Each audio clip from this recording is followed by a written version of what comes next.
Teachers kidnapped from Salihu Tanko Islamic School in Tegina, Niger State. 3 teachers escaped from their captors. The teachers who spoke to Arise News earlier say though they went through horrific conditions, they're happy to be back alive. Abubakar Al-Hassan, the head teacher of the school, explains that others are still in captivity, but government is assuring them of their safe return. We spent days suffering at the hands of our captors. When we realized that the suffering was endless, we planned a way to escape. In the middle of the night, we broke the cell where we were kept and ran into the bush. On our way, we saw some military men who helped us to Kaduna. We have wounds all over our body. We drank dirty water with little food. The other children are all sick.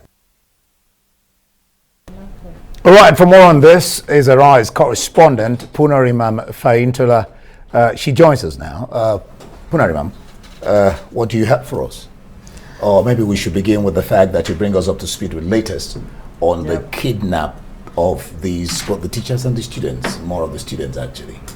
Okay, so we had a chat with the head teacher, Al-Hassan Abubakar, earlier in the day, where he told us the latest that is happening right now with the children and the other teachers who escaped, because we got information that 3 of the teachers had escaped from their captors, and he got a call from them to come over and see how he can help them out of their situation. So they were taken to Zamfara when they were kidnapped, and then they tried to find their way into Kaduna State, Brindingwari precisely, where they met with some military officers who helped them out of the bush and then took them to a military camp in Kaduna. So afterwards, the head teacher got a call from them, and then he headed to Kaduna, and they're right now back to Mina. And they were able to have, they were able to meet with the governor of the state, Sani Bello, where they were taken to a medical facility to get treated.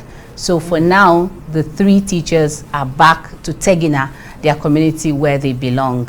Okay, so apparently about 136 of them were kidnapped. So now it's about 133 still in captivity. Yes. A lot of them kids, of course. And you've been in touch with the government. What efforts exactly are they making at their level, to bring those kids back home? Okay, because when this incident happened in Niger State, the governor was not around. He was not in the country, as we're told. And then when he returned, he went and had a conversation with the teachers and the school authority and some of the parents that he had a conversation with them at the community there in Kagara local government area. So he sympathized with them and told them that government is committed to seeing that the children are returned to them.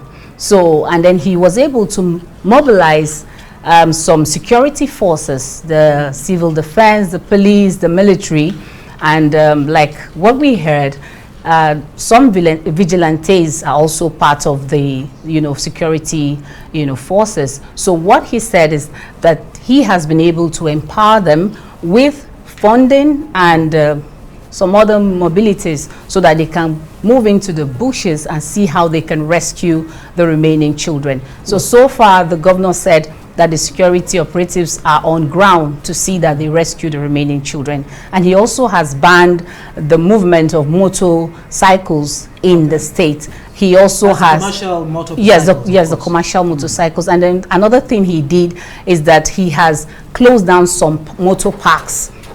So he just allowed few of the motor parks to be used by people in Niger State, but so that he can check, they can the security operatives can check movement of people, in that area. So basically, that's what the governor has been able to do. At the risk of repeating yourself, I listened to one of the teachers talking about how they were drinking dirty water and eating, if you like, bad food, but I didn't get to hear the condition of the rest of them who had escaped. Any word on the condition of the escapees?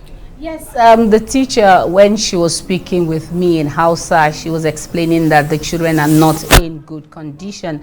And as you know, most of them are very young. They have those who are still 5 years old, 7 years old and above. So according to the teacher, those children are not in good condition because they are already falling sick. Yeah.